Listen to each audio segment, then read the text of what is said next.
Hi, ஸ்டார்டிங்ல ட்வின்ஸா இருக்கிற நம்ம ஹீரோஸை காட்டுறாங்க. மூத்தவர் பேரு கதிர், இளையவர் பேரு பிரபு. சின்ன வயசுலயே பாத்தீங்கன்னா இந்த கதிர் பயவுல என்ன பண்ணி பிடிச்சுன்னா ஒரு சின்ன பொண்ணு பாவாடையில நெருப்ப பத்தி வச்சிருச்சு. சோ இதுக்காக கடுப்பான நம்ம ஹீரோவுடைய அப்பாவோ ஊர்க்காரங்க முன்னாடி நம்ம கதிரை அந்த பொண்ணுகிட்ட மன்னிப்பு கேட்க சொல்றாரு. ஆனா கதிர் மன்னிப்பு கேட்கவே இல்ல. சோ இந்த வயசுலயே இவ்வளவு பெரிய திமுறான்னு சொல்லி பயங்கரமா கோவப்படுறாரு. அவங்க பாத்தீங்கன்னா ஆனைக்கட்டி மலையில தான் அவங்க வாழ்ந்துகிட்டு வந்திருப்பாங்க. சோ ஃபாரஸ்ட் ஏரியால வீட்டுக்கு பக்கத்துல பாத்தீங்கன்னா நிறைய காடு தான். அப்போ அவங்க வீட்டுக்கு பின்னாடி ஒரு மரம் இருக்குது. மரத்துக்கு பின்னாடி பாத்தீங்கன்னா ஃபுல்லா வனாந்தர காடு. சோ மன்னிப்பு கேட்காத கதிரை தண்டனை கொடுக்கணும்னு சொல்லி நம்ம ஹீரோவுடைய அப்பா அந்த மரத்துல கட்டி வைக்க அம்மாவும் பயங்கரமா கெஞ்சுறாங்க. அப்பதான் நம்ம கதிர் லைட்டா மென்டலி சேலஞ்ச் ஆகிட்ட மாதிரி ஊர்க்காரங்க எல்லாம் பேசிக்கிட்டு இருப்பாங்க. சோ ஹீரோவுடைய அப்பா ஹீரோவோட அம்மாட்ட சொல்லி செம்மையா வருந்த நைட்டு ஆகிருச்சு. பையன் பயந்துக்குவானே கட் அவுட்லாந்து வந்து பார்த்தா பயங்கரமான ஷாக். அங்க நம்ம கதிரை காணும். என்னாச்சு, கட்டி வச்சிருந்த சின்ன பையனை காணும். ஒருவேளை கட்ட அவுட்டுக்கிட்டு போயிட்டானு பார்த்தா யாருமே நினைக்காத மிகப்பெரிய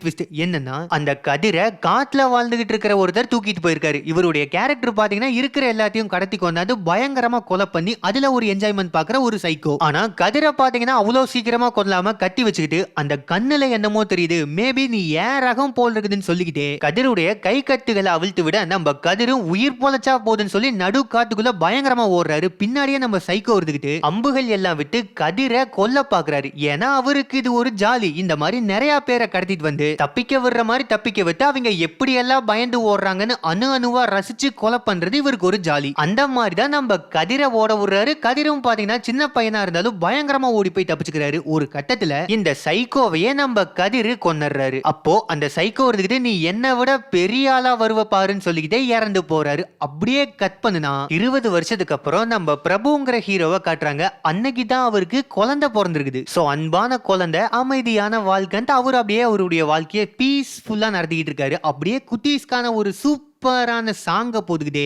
சத்யான அந்த குட்டி பொண்ணுக்கு பேரை வச்சுக்கிட்டே அப்படியே அந்த பாட்லயே குட்டி பொண்ணு கொஞ்சம் கொஞ்சமா வளர்ந்து பெருசாகுது. ஒரு கட்டத்துல பிரபு அவருடைய ஒய்ஃப் சத்யா 3 பேரும் சேர்ந்துக்கிட்டு நார்த் இந்தியால சும்மா ஒரு வெக்கேஷனுக்கு போறாங்க. அங்க போன இடத்துல பாத்தீங்கன்னா நம்ம சத்யாவுக்கு ஏரியில செல்ஃபி எடுத்துக்கிட்டு இருக்கப்ப பாத்தீங்கன்னா லைட்டா மூச்சு விடுறதுக்கு கஷ்டமாகுது. சரின்னு சொல்லி ஊருக்கு கூட்டிட்டு வந்துடுறாங்க. நம்ம ஹீரோ பிரபு பாத்தீங்கன்னா ஒரு கம்பெனில வேலை செஞ்சுக்கிட்டு இருக்காரு. அவரு கூட குணான்னு ஒருத்தரும் வேலை செஞ்சுக்கிட்டு இருக்காரு. சரி நம்ம வெக்கேஷன்ல எப்படி இருக்கு இந்த குணா கேட்க, ஓ சூப்பரா இருந்ததே, என்ன நம்ம சத்யாவுக்கு தான் லைட்டா உடம்பு சரியில்லாம போச்சு, அது சரியாயிரும், ஒன்னும் பிரச்சனை இல்லைன்னு நம்ம ஹீரோ சொல்ல நம்ம குணா பாத்தீங்கன்னா லைட்டா நம்ம ஹீரோ மேல கண்ணு வைக்கிறாரு. ஏன்னா அதிகம் பேசாத ஒய்ஃப், அமைதியான பொண்ணு, அன்பான வாழ்க்கை, இப்படி எல்லாமே நார்மலா போகுது. ஆனா நமக்கு அப்படியா இருக்குது, ஒன்னும் சொல்றதுக்கு இல்ல அப்படிங்கிற மாதிரி லைட்டா கண்ணு வைக்கிறாரு. சரி விடு குணா, நம்ம அதை பாத்துக்கலாம் அப்படியே கட் பண்ணி வீட்டுக்கு வந்தா நைட்டு சத்யா அதோட ரூம்ல தூங்கிட்டு இருக்குது. அப்போ ஹீரோ ஹீரோயின் அவங்க ரூம்ல படுத்து தூங்குறாங்க. அந்த நேரத்துல நம்ம ஹீரோவை பார்த்து ஹீரோயினோ சத்யாவுக்கு கல்யாணம் ஆகி ஒரு நாள் வெளியே போயிரும்ல,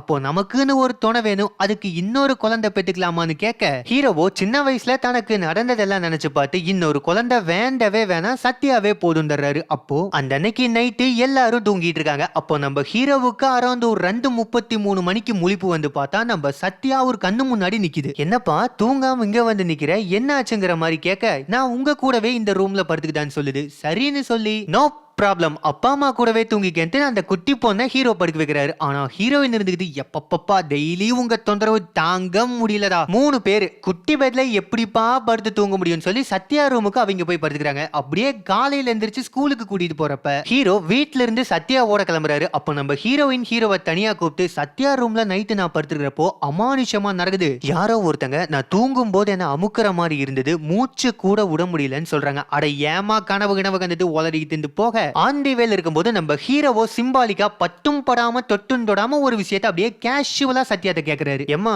நீ ரூம்ல தூங்கும் போது அன்கம்ஃபர்டபுளா இது ஃபீல் பண்றியா, லைக் பெட்க்கு இது மாத்தணும் அந்த மாதிரி கேக்குறாரு. அதுக்கு நம்ம சத்யாவோ மூஞ்ச கொஞ்சம் ரஃபா தான் வச்சுக்கிட்டு, ஒன்னும் இல்லப்பா ரூம்ல எல்லாமே ஓகே தான் சொல்லுது. அந்த கிறுக்கு பைபிள் ஏதாச்சும் வளரும் அப்படியே கட் பண்ணிட்டு வந்தா அந்த அன்னைக்கு நைட்டு நம்ம ஹீரோ தூங்காம இருந்து சத்யா ரூம் பக்கம் வராரு. சத்யா யாருக்கிட்டயோ என்னமோ பேசிக்கிட்டு இருக்க மாதிரி இருக்குது. சோ யார் அதுன்னு டக்குன்னு கதவை ஓபன் பண்ணி பார்த்தா ஷாக். ரூம்ல யாருமே இல்ல, சத்யா தனியா பேசிக்கிட்டு இருக்காங்க. ஆனா ஹீரோ கிட்ட மலுப்பறக்காக நான் டெடிபியர் கிட்ட ஜாலியா பேசிக்கிட்டு இருந்தப்பான்னு சொல்ல, சரிமா நீ தூங்கு, காலையில ஸ்கூலுக்கு நேரம் ஆகும்லன்னு சொல்லிட்டு போறாரு. அப்படியே கட் பண்ணா காலையில ஆபீஸ்ல நம்ம குணா கிட்ட இதெல்லாம் சொல்ல, சீக்கிரமா நம்ம சத்யாவை ஒரு டாக்டர் கிட்ட கூட்டிட்டு போங்கிற மாதிரி குணா சொல்றாரு. அதே நேரத்துல நம்ம ஹீரோயினுக்கு சத்யாவுடைய ஸ்கூல் டீச்சர் கூப்பிட்டு, சத்யா இப்பெல்லாம் நல்லா படிக்கிறதே இல்ல, கிளாஸ்ல ஓவரா தூங்கிக்கிட்டு இருக்கா, மார்க்ஸ் சுத்தமா குறைஞ்சிருச்சு, சம்திங் அவளுக்குள்ள என்னமோ ராங்கா இருக்குது, சோ சீக்கிரம் பார்த்து அவளை ரெடி பண்ணுங்கிற மாதிரி சொல்ல, நைட்டு நம்ம ஹீரோ கிட்ட ஹீரோயின் விஷயத்தெல்லாம் சொல்லி மார்க் கார்டு எல்லாம் காட்டினா ரொம்பவுமே கம்மியா இருக்குது. சோ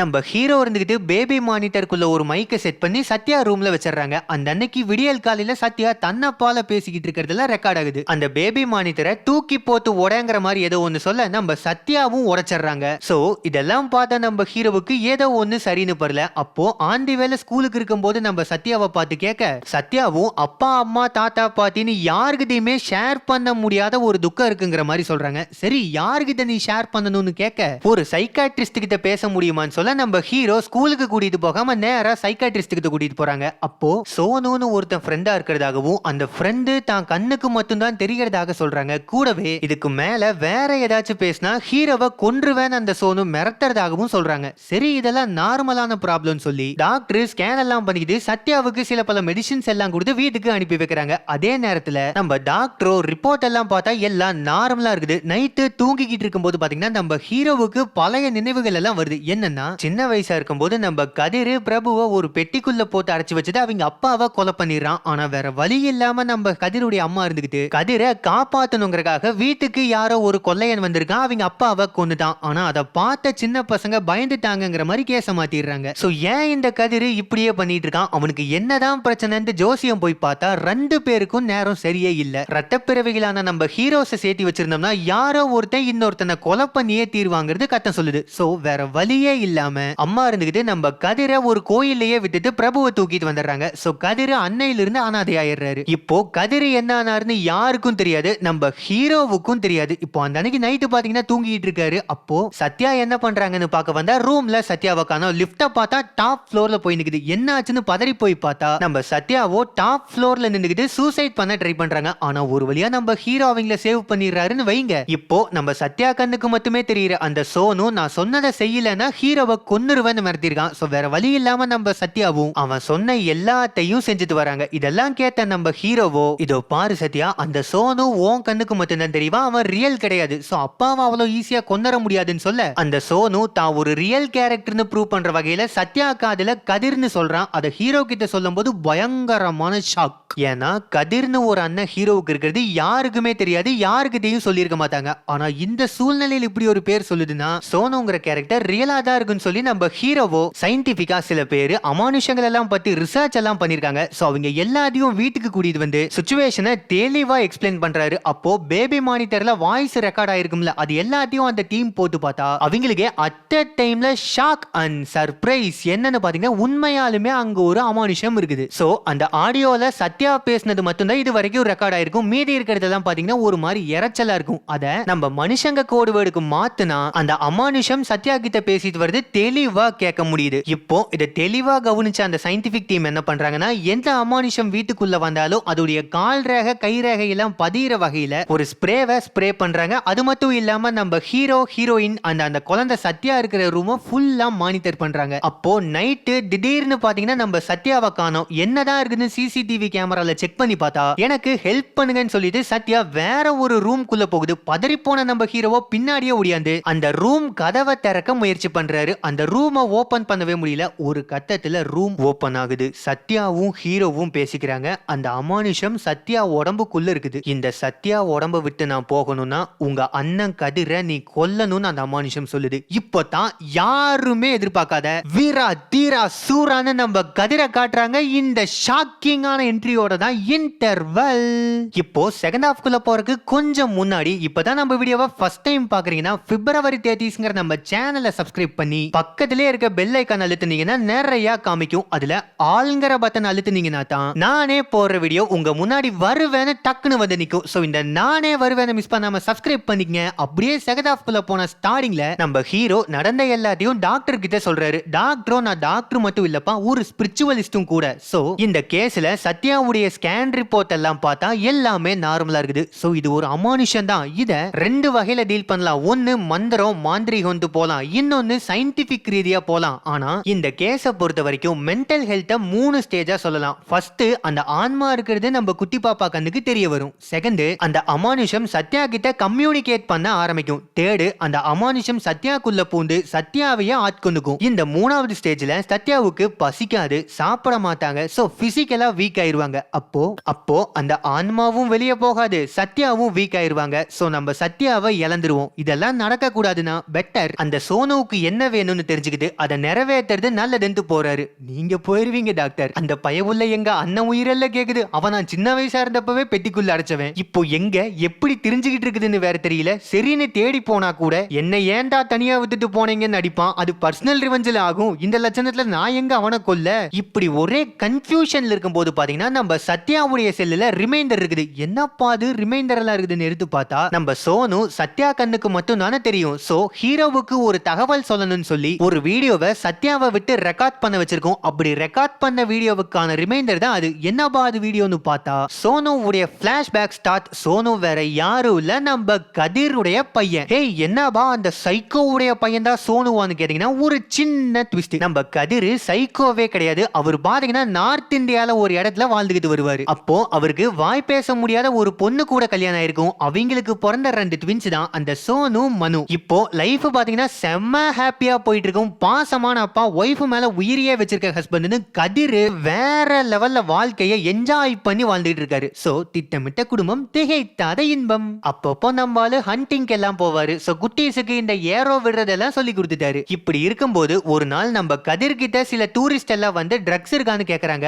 ஆனா கதிர் என்கிட்ட இல்லன்னு சொன்னாலும் வேணும்னு இந்த ஊர்ல இருக்கவங்களை பத்தி எனக்கு தெரியாதா, ட்ரக்ஸ கூடுங்கிற மாதிரி வாண்டடா நம்ம ஹீரோவை வம்புக்கு இழுக்கிறாங்க. இருந்தாலும் அமைதியாவே போய்க்கிறாரு. அப்போ கதிருடைய ட்வின்ஸ் இருக்குது பாத்தீங்களா, இந்த சோனு மனு, அதுகளுக்கு ரெண்டுக்குமே புரியுற வகையில ஒரு கையில சீக்ரெட் லாங்குவேஜ் வச்சிருக்குங்க. அந்த லாங்குவேஜ்ல நம்ம அப்பா கதிர் ஒரு டம்மி பீஸ், அவங்களை எதிர்த்து சண்டை கூட போட முடியலன்னு கலாய்க்குதுங்க. அதை கேட்டுக்கிட்டு என்னையவே கலாச்சிட்டீங்களான்னு சொல்லி அந்த பசங்களோட ஹாப்பியா என்ஜாய் பண்ணிக்கிட்டே வந்துடுறாரு.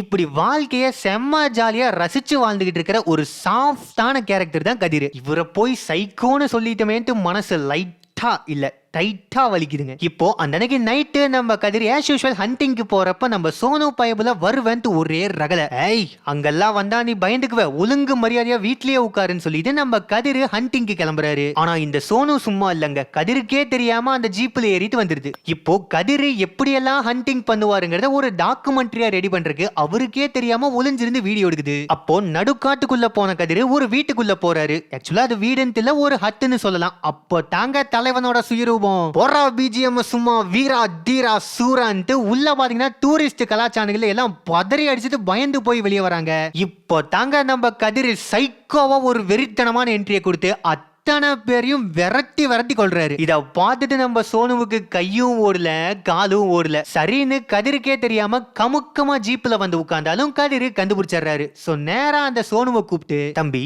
இங்க நடந்தத உங்க அம்மாவுக்கோ இல்ல உன் ட்வின்னுக்கோ சொல்லக்கூடாது. மகனை சொன்ன இந்த 3 பேருக்கு என்னாச்சுன்னு பார்த்தல, அதுதான் உங்களுக்கும் ஜாக்கிரதை அப்படின்னு சொன்னதை கேட்டுட்டு நம்ம சோனுவுக்கு ஜொரமே வந்துருச்சு. இப்போ ஒரு கட்டத்துல சோனு அவனுடைய தம்பிக்கும் அம்மாவுக்கும் இந்த விஷயத்தை சொல்ல எல்லாருக்கும் இது தெரிஞ்சிருது. சோ இந்த வாழ்க்கைய பத்தி உங்களுக்கு புரியாது, பசிக்காக நான் அனாதையா அங்கேயும் இங்கேயும் ஓடி இருக்கேன், அப்பப்ப இந்த மாதிரி கொலையும் பண்ணிருக்கேன். ஆனா ஒரு நாள் அவருடைய ஒய்ஃபை பாக்குறாரு, லவ்ல விழுகிறாரு, கல்யாணமும் பண்ணிக்கிறாரு. இப்போ அவர் நினைச்சு கூட பார்க்க முடியாத ஒரு அன்பான குடும்பம் வந்துருச்சு. ஆனா அதை விட அவருக்கு விருப்பமே இல்ல. சோ இதெல்லாம் கண்டுக்காதீங்கன்னு சொல்லிக்கிட்டு என்னைக்காச்சும் ஒரு நாள் உங்களை திட்டி இருப்பனா இல்ல அடிச்சிருப்பனா அவ்வளவு பாசமா பாத்துக்கிட்டேன், எனக்கு இந்த ஃபேமிலி முக்கியம்னு சொல்ல அவங்க எல்லாரையும் எங்களை விட்டுருங்க, நாங்க எங்காச்சும் வெளியே போய் பொழைச்சுக்கிறோங்கிற மாதிரி கெஞ்சுறாங்க. இப்போ இதுக்கு மேல விட்டா இவங்க போலீஸ் கேஸ்ன்னு போயிருவாங்கன்னு சொல்லி அவருடைய ஒய்ஃப் 2 பசங்களை சங்கிலிய வச்சு கட்டி போட்டுறாரு. கூடவே என்னுடைய வாழ்க்கை ரஃபா இருக்கணும்னு இல்ல, ஜாலியா நான் டான்ஸ் கூட ஆடுவேன்னு சொல்லிட்டு வெறித்தனமான ஒரு பாட்டுக்கு டான்ஸ் ஆடிக்கிட்டே தான் பிளாஷ்பேக்க காட்டுறாங்க.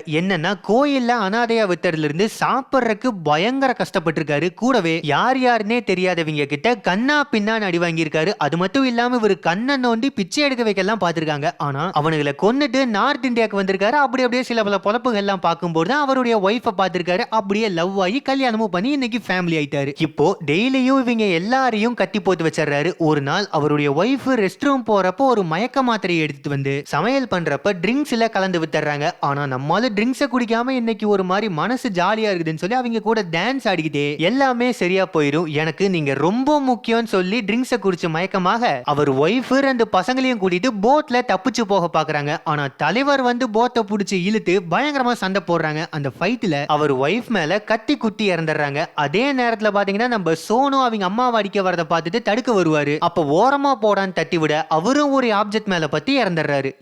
இப்படி தூக்க மாத்திர மயக்கத்துல ஒரு அவசரத்துல தன்னையும் மீறி அவங்க ரெண்டு பேரும் இறந்துடுறாங்க. பயங்கரமா கதறி அழுவுறாரு. ஏன்னா இந்த ஃபேமிலி இவரை விட்டு பிரிய கூடாதுன்னு இவ்வளவு தூரம் கஷ்டப்பட்டாரு. ஆனா பாவம் அதுவே இல்லாம போயிருச்சு. ஆனா இன்னொரு ட்வின் மன்னு பாத்தீங்கன்னா உயிரோட தான் இருக்குது. அது நம்ம கதிர் கூட தான் வாழ்ந்துகிட்டு வருது. இந்த சூழ்நிலையில பிளாஷ்பேக்க சொல்லிக்கிட்டு இருக்கிற அந்த வீடியோவும் முடியுது. நம்ம ஹீரோ இருந்துகிட்டு சத்யாவை கூட்டிக்கிட்டு ஒய்ஃபை இங்கேயே விட்டுக்கிட்டு நம்ம டாக்டர் கூடவும் குணா கூடவும் நார்த் இந்தியா கிளம்புறாரு. ஏன்னா கதிரை கொல்லணும் இல்ல அதுக்காக. இப்போ சத்யா உடம்புல சோனு தான் இருக்குது. சோ சத்யானால சாப்பாடே சாப்பிட முடியல. ஆனா நம்ம ஹீரோ பிரபு இருந்துகிட்டு சோனுவுக்கு சாப்பாடு ஊட்டுறங்கிற மாதிரி ஊட்டுறாரு. அந்த சத்யா உடம்புல இருக்கிற சோனுவும் சாப்பிட்டுக்குது. சோ சத்யா சாப்பிட்டுக்கிறாங்க. அப்போ ட்வின் இன்ஸ்டிங்க்ட்னு ஒண்ணுங்க. அதாவது ஒரு ட்வின் பக்கத்துல இருந்தா இன்னொரு ட்வின்னுக்கு அது தெரியும். அந்த மாதிரி ஏதோ ஒரு இன்ஸ்டிங்க்ட் நம்ம கதிருக்கு தெரியுது. மேபி அவர் தம்பி இங்க வந்திருப்பாரோன்னு.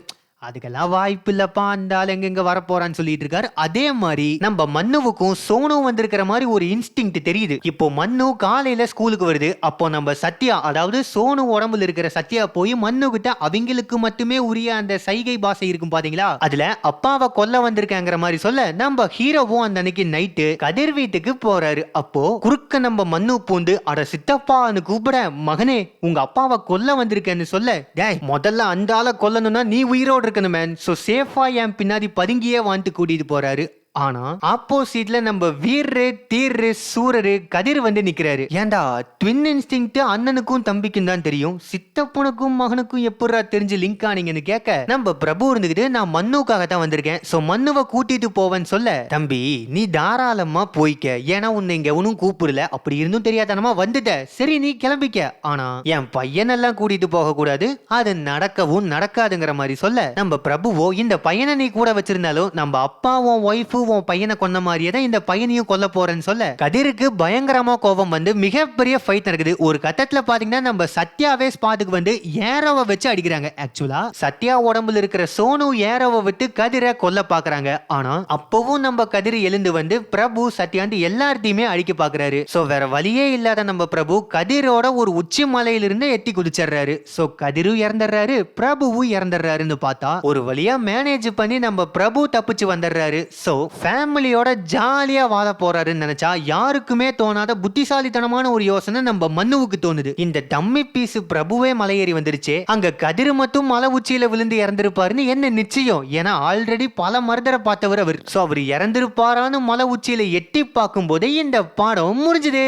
இந்த படத்தை நல்லா உலுக்கி குலுக்கி பார்த்தோம்னா கதிர் ஒரு அக்யூஸ்ட் தான். ஏன்னா சொந்த அப்பாவையே கொண்டிருக்காரு, தம்பியை சின்ன வயசுல பயங்கரமா டார்ச்சர் பண்ணிருக்காரு. ஆனா குடும்ப வாழ்க்கைன்னு வந்ததுக்கு அப்புறம் அந்த குடும்பம் பிரிஞ்சு போயிடக்கூடாதுங்கிறதுக்காக தான் இவ்வளவு கஷ்டமும் பட்டிருப்பாரு. ஏன்னா தன்னை விட்டு பிரிஞ்சு போயிடக்கூடாதுன்னு தான் ஒய்ஃபை பிடிச்சி அடிப்பாரு. அப்போ தனக்கே தெரியாம தான் கத்தி பத்து அவங்க இறந்திருப்பாங்க. அதே மாதிரி தான் சோனு பிரிஞ்சு போயிடக்கூடாதுன்னு சொல்லி தான் தள்ளி விட்டுருப்பாரு. அங்க அந்த கேரக்டரும் இறந்து போயிடும். சோ அவர் கொன்ன 3 டூரிஸ்டுகளும் கருணை பார்க்குற அளவுக்கு அவ்வளோ பெரிய யோக்கியனுகள் அல்ல, தன்னுடைய சைக்கோ புத்திக்கு தீனி போதுக்கிற அளவுக்கு அவனுங்களும் அயோக்கியனுக்கு தான். இப்போ இதெல்லாம் வச்சு பார்க்கும்போது இத்தனை கொலையை பண்ணியிருக்காரு, தன்னுடைய ஒய்ஃபு குழந்தைகளை கட்டி போட்டு சித்திரவதை பண்ணியிருக்காரு, அவரு கெட்டவர் தான் சொல்றதா இல்ல தனியா இருந்து சூழ்நிலையினால தான் கொலைகாரன் ஆயிட்டாரு. மற்றபடி பாத்தீங்கன்னா ஒய்ஃப் வேணும் குழந்தைங்க வேணும்னு ஒரு பாசத்துக்காகத்தான் அவங்க பிரிஞ்சு போக கூடாதுன்னு தான் கட்டி போட்டிருக்காரு. மற்றபடி ஹீரோ கிட்ட பேசும்போது கூட நான் தனிமையில வலி அனுபவிச்சிருக்கேன், நான் சாப்பாட்டுக்காக கஷ்டப்பட்டிருக்கேன், சோ எனக்குள்ள நிறைய வலி இருக்குன்னு சொன்ன இவரு நல்லவர் தான் சொல்றீங்களா? இப்படி உங்களுக்கு இவர் நல்லவர்னு தோணுதா இல்ல கெட்டவர்னு தோணுதா? இந்த